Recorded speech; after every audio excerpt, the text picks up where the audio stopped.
Bien sûr, c'est comme je l'ai dit, les Africains et les soldats soviétiques ont contribué beaucoup à libérer le monde du nazisme. Et si le monde n'était pas libéré du nazisme, on ne sait pas ce que ça allait devenir. Et en suivant les événements, j'ai vu que la Russie, elle seule, a perdu 1 million de soldats sur le sol européen en combattant. L'Afrique aussi a donné, nos ancêtres ont beaucoup combattu sur le théâtre européen, principalement en France, en Belgique, en Italie, pour libérer le monde du nazisme. Donc c'est une histoire commune que nous partons.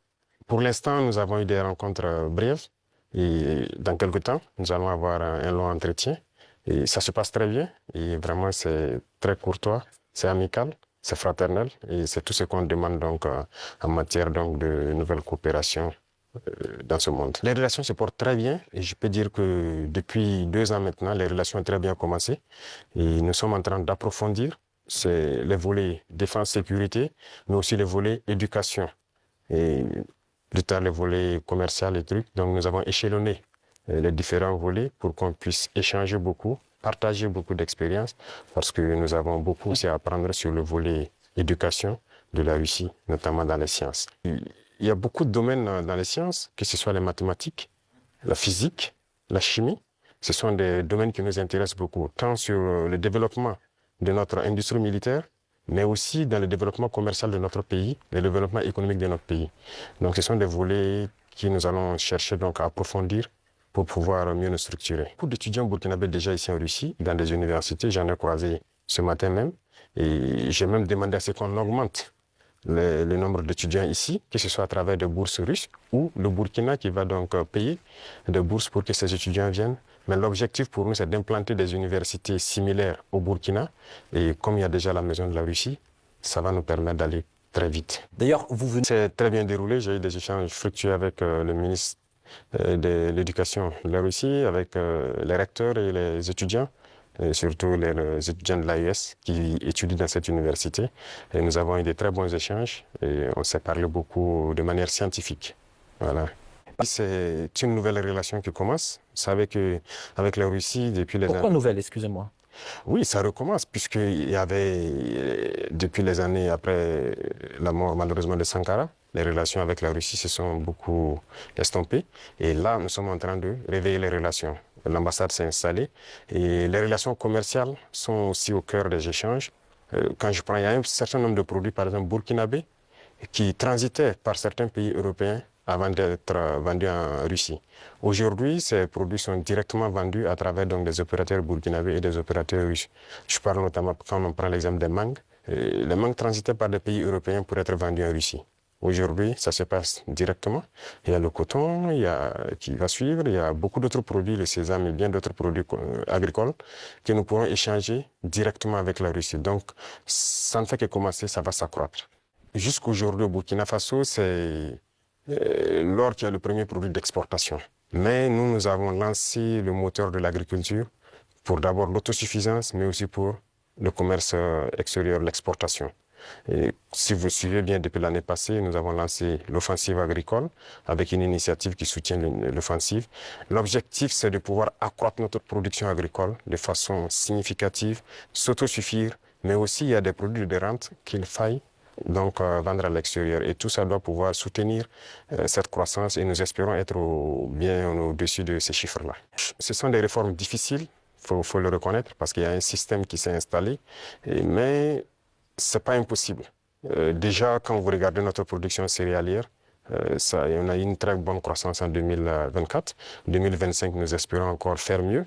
Et ce sont des réformes assez courageuses. Quand vous prenez, par exemple, je reste toujours dans l'agriculture, nous avons, par exemple, décidé, à travers l'initiative de l'offensive, de labourer gratuitement les champs de nos paysans. Donc, l'année passée, on l'a fait. Cette année encore, s'il plaît à Dieu au retour, il y a un bon nombre de tracteurs encore qu'on a acquis, qu'on va mettre à la disposition des cellules mécanisées dans les différents départements pour accroître les superficies emblavées. Nous maximisons beaucoup dans la gestion de l'eau, à travers une structure qu'on a créée, l'ONBA, pour maîtriser l'eau et pouvoir produire au moins 2-3 fois dans l'année. Parce que si on dépend uniquement des pluies, ça serait difficile. Donc, il y a ce secteur, le secteur minier aussi, que nous allons continuer de booster pour que le pays lui-même exploite ses propres ressources. Donc nous avons commencé à acquérir des mines. Il y a beaucoup de permis qui sont là, que nous sommes en train de développer. Nos ingénieurs ont pu développer voilà, les machines nécessaires pour qu'on puisse exploiter nous-mêmes nos ressources. Donc si on met à profit ces deux secteurs, et compléter avec l'industrialisation, c'est-à-dire la transformation de nos produits sur place, qui va nous empêcher d'exporter brut, ça va beaucoup nous amener à entraîner en tout cas une très bonne croissance. Donc ce sont ces réformes qui sont en cours, l'agriculture, l'industrie et, voilà, et beaucoup de secteurs. Beaucoup de soutien, et comme, rien que la formation technique et professionnelle, c'est déjà une très bonne chose. Si nous payons des industries, il faut bien des gens qui vont les entretenir et les faire marcher. Et la Russie nous aide dans ce volet. C'est pourquoi je dis que nous avons une très bonne coopération avec le ministère donc, de l'Éducation. Ils vont nous permettre de former des techniciens, des ingénieurs qui doivent pouvoir entretenir tout ce que nous faisons, mais créer nous-mêmes nos propres unités industrielles. Donc ça, c'est très important pour nous. Et dans le commerce aussi, comme je l'ai dit tout de suite, avec la Russie, ça se passe très bien. Et il n'y a pas de raison qu'on ne puisse pas approfondir tout ça. Parlons un tout petit peu de la sécurité. Quelle est la situation sécuritaire actuellement dans votre pays et d'ailleurs dans la région? Oui, dans la région, comme vous savez, la situation sécuritaire, en tout cas, nous essayons d'évoluer sur le champ de bataille. Ça, c'est la première des choses parce qu'il y a plusieurs facteurs qui rentrent en ligne de compte. Sur le champ de bataille, il y a de l'évolution. Si on prend de 2023 aujourd'hui, nous avons pu récupérer beaucoup de zones que nous avons pu pacifier. N'empêche que l'ennemi se renforce aussi. Il y a beaucoup de combattants étrangers qui rejoignent le rang des terroristes. Est-ce que vous pouvez préciser, vous parlez de quoi? Oui, les terroristes, ils sont renforcés par beaucoup de combattants étrangers qui viennent d'ailleurs, qui ne sont pas en fait, quand je prends le cas du Burkina, il y a beaucoup de criminels qui sont au Burkina mais qui ne sont pas burkinabés. Il y a aussi des formateurs qui viennent de beaucoup de pays pour les apprendre beaucoup de techniques. Mais quel est leur intérêt? Mais ce n'est pas du terrorisme en fait, c'est de l'impérialisme. L'objectif pour eux, c'est de nous maintenir dans une guerre permanente, qu'on ne puisse pas se développer et continuer à piller nos richesses. Et donc, ils ont tout intérêt à amener des spécialistes dans les mines pour poser divers types de mines, des spécialistes en explosifs. Aujourd'hui, les terroristes utilisent des drones pour faire le combat et tout. Donc, ce sont des professionnels venus donc, de certains pays qui viennent les apprendre tout ça. Tout ça, c'est pour continuer à nous maintenir dans une situation d'insécurité. Mais nous prenons la mesure de la chose, nous nous adaptons à chaque fois à leur mode d'action et nous continuerons le combat jusqu'à récupérer l'entièreté du Sahel. Les pays impérialistes financent ces combattants. Voilà, ils sont nombreux. On ne peut pas les citer voilà, individuellement. Il y en a qui sont même cachés, qu'on ne peut pas imaginer. Mais ils sont nombreux. Ils sont nombreux. Il y a ceux qui ne sont pas cachés, qui le déclarent ouvertement. Je parle du récent scandale avec le soutien du terrorisme au Mali. Quel regard portez-vous sur ce qui s'est passé en fait au Mali? Oui. C'est malheureux, ils l'ont déclaré ouvertement, qu'ils soutiennent les terroristes. Et nous avons aussi pu remarquer, effectivement, avec un certain nombre de technologies que les terroristes ont pu avoir, que ça vient d'eux. C'est malheureux, c'est très malheureux, mais toujours est-il qu'on ne s'apitoie pas sur notre sort. Et nous avons pris la mesure de la chose, nous allons nous adapter, nous allons les combattre et ils ne pourront pas vaincre. C'est ça le plus important pour nous. Comment se poursuit la coopération humanitaire entre le Burkina Faso et la Russie? Ça se poursuit très bien et je pense qu'il y a beaucoup d'échanges sur beaucoup de volets. Quand je prends le domaine donc, de la santé, parce qu'on a toujours des déplacés qui sont là et quand on dit un camp de déplacés, ça veut dire qu'il y a des situations sanitaires souvent compliquées. Et je pense que les services de santé coopèrent bien pour pouvoir appuyer donc, les services de l'action humanitaire pour pouvoir avancer. Et vous avez suivi en 2023, je pense que la Russie a fait un don de blé au Burkina Faso. C'était uniquement donc destiné donc aux personnes déplacées.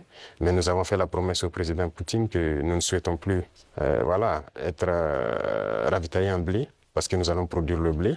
Et je tiens cette promesse parce que nous avons commencé à produire notre blé en quantité pour satisfaire. Donc ce qui veut dire que la coopération sur ce volet-là nous amène nous-mêmes à nous développer, à booster beaucoup de choses pour pouvoir combler les vides. Ce monde est en perpétuelle mutation. C'est de la folie, souvent, les choses qu'on voit. Et il faut rester aux aguets et pouvoir s'adapter à tout moment. Et ça, c'est très important parce que nous suivons l'actualité. Il y a une bataille économique un peu partout. Mais, a priori, nous commerçons avec la Chine sans problème. Nous achetons beaucoup de choses de la Chine et les Chinois aussi achètent beaucoup de choses chez nous. Il y a des entreprises chinoises qui s'installent chez nous. malgré le fait que les gens ont essayé de dénigrer le Burkina Faso. C'est pareil avec la Russie actuellement. Donc tous les pays qui se battent aujourd'hui pour leur indépendance économique, nous essayons de collaborer mieux avec ces pays. Parce que c'est une forme d'oppression de l'impérialisme. Il y a lieu que ceux qui sont opprimés s'unissent pour faire face à cette hégémonie-là. Donc, a priori, on s'adapte à toute cette situation. Monsieur le Président, quel regard portez-vous sur la récente détérioration des relations avec l'Algérie? Alors, vous avez suivi les événements et je pense que tout le monde comprend comment ça fonctionne. Et nous sommes au regret de voir l'incident qui est arrivé à la frontière algérienne avec le drone qu'ils ont abattu. Et il faut le dire clairement, c'est pas amical. C'est pas amical parce que aucun appareil, on n'abat pas un appareil volant comme ça. Lorsque tout le monde connaît le protocole. Donc, il n'y a pas à se voiler la face. Si un appareil traverse votre frontière, même s'il rentre sur votre pays, on l'identifie. Les radars permettent de l'identifier. Et on sait, il appartient à quel pays. Et il y a les relations diplomatiques pour ça. On contacte l'ambassade et il y a des attachés de défense, il y a beaucoup de mécanismes. On les contacte et ils peuvent confirmer si c'est leur appareil ou pas, s'il est sur le territoire voilà, peut-être qu'il a besoin d'aide ou bien il a perdu l'orientation et tout ça. Parce qu'un appareil peut être en l'air, il peut avoir des problèmes avec la météo. Il est obligé de se cacher derrière les nuages. Ça arrive très souvent dans nos pays. Donc un appareil rentre, on les demande, ils disent non. Il y a beaucoup de couverture nuageuse, mais il y a en tout cas un phénomène météorologique qui l'amène à venir passer. Il peut avoir un problème technique. Il peut demander de l'aide pour qu'on le guide à ce qu'il atterrisse. Donc il y a tellement de facteurs qui peuvent faire qu'un appareil se retrouve dans un espace aérien. On n'abat pas un appareil systématiquement. Le cas est arrivé avec nous. On a souvent vu un appareil américain qui est rentré sur notre territoire, qui faisait donc des reconnaissances et tout. On n'a pas abattu l'appareil. On a pris le soin de contacter l'ambassade américaine, qui ont pris quelques minutes, ils nous ont confirmé que c'est leur appareil et ils ont dégagé l'espace. Donc, on n'abat pas un appareil systématiquement. Donc, c'est un acte délibéré, inamical d'abattre l'appareil et c'est regrettable. Mais si je comprends bien, vous ne fermez pas la porte au dialogue quand même. Non. Il faut que les dirigeants comprennent que nous n'avons pas le choix que de nous unir face à cette situation de soi-disant terrorisme. Parce que c'est un phénomène assez complexe. Et je vous dis que le Burkina était assis dans les années 2012 à regarder le Mali. Et on était, le régime qui était en place était ami avec ces gens-là. Certains vivaient même à Ouagadougou. IAG a vécu à Ouagadougou. C'est la réalité. Mais qu'est-ce qui se passe aujourd'hui? Ils se sont retournés contre nous. Ce pas des gens libres. Ils sont manipulés par les impérialistes et les ordres qu'on les donne, ils donnent à leurs criminels sur le terrain, ils le font. Donc, il faut que chacun comprenne qu'on doit s'unir pour faire face. Il n'y a pas de négociation possible avec ces gens-là. Juste, ça évolue. Nous sommes donc dans la Confédération et comme je dis, il y a beaucoup de choses à mettre en place. Voilà. Et il ne faut pas chercher à aller tellement vite et ne pas bien faire. Donc, nous sommes en train d'aller de manière progressive. Il y a beaucoup de structures à mettre en place. Il y a beaucoup de volets à mettre à niveau dans les trois pays. Parce que vous n'êtes pas sans savoir que sur le point de vue économique, on n'est pas au même niveau. Sur le point de vue militaire, il y a beaucoup de volets. Il faut essayer d'équilibrer. Et donc, ça nécessite la mise en place de beaucoup de structures, beaucoup de rencontres. Et la libre circulation, ça nécessite un certain nombre de paramètres à mettre ensemble. Vous avez dû voir qu'on a fait un gros travail pour aboutir à un document unique de sécurité pour les voyages et tout. Donc c'est évolutif, donc ça se passe très bien. C'est à l'ordre du jour forcément. Et donc le processus continue. Il y a beaucoup de choses, comme dirais-je, beaucoup de billes à caler avant d'y arriver. Mais c'est forcément à l'ordre du jour. Si on parle de souveraineté, forcément on a besoin de cette souveraineté-là. Voilà, donc c'est impératif. Peut-on s'attendre à l'élargissement de l'AES? Oui, dans le futur. Mais pour l'instant, comme j'ai dit, nous devons harmoniser nous-mêmes beaucoup de choses, mettre en place vraiment les bases, parce qu'il y aura beaucoup de protocoles additionnels, si vous le constatez, pour harmoniser nos politiques, que ce soit les politiques diplomatiques, économiques, voilà. Il y a beaucoup de politiques à harmoniser avant de permettre à ce que quelqu'un puisse s'ajouter. Oui, des pays s'intéressent. Voilà. Ils pourront être peut-être, je ne sais pas, pour l'instant, le président de la fédération, c'est le président malien. Il pourra donner son avis sur la question, mais il y a des pays qui s'intéressent, oui. Il faut jouer un rôle très important parce que, vous savez, je l'ai dit en 2023 à Saint-Pétersbourg, et je le répète encore aujourd'hui, la Russie a contribué à sauver le monde. L'Afrique a contribué à sauver le monde. Il faut le dire. Il faut que les jeunes le comprennent. Que tout ce qui se raconte dans les films Hollywood, c'est faux. Ce n'est que du mensonge. C'est la même chose. La guerre du Vietnam. Aujourd'hui, on voit, l'histoire est tronquée. Mais il faut communiquer. Vous voyez, moi, ils n'aiment pas que je parle. On trouve que je parle trop et tout. Pour que je me taise, pour qu'eux, ils parlent et que leur version passe. Non. Moi, mon plus grand regret, c'est d'avoir passé une bonne partie de ma jeunesse à écouter des radios comme RFI, France 24. J'ai été dans des pays où ces radios étaient fermées. Mais on prenait des applications, on enregistre leur journal pour écouter. Mais à partir d'un moment, il y a un déclic. Et je commence à comprendre qu'ils conditionnent nos cerveaux pour accepter ce qu'ils veulent. C'est leur narratif qu'ils veulent qu'on apprenne. Et depuis ce temps, moi, je commence à faire la part des choses et j'ai compris que c'est très dangereux ce qu'ils font.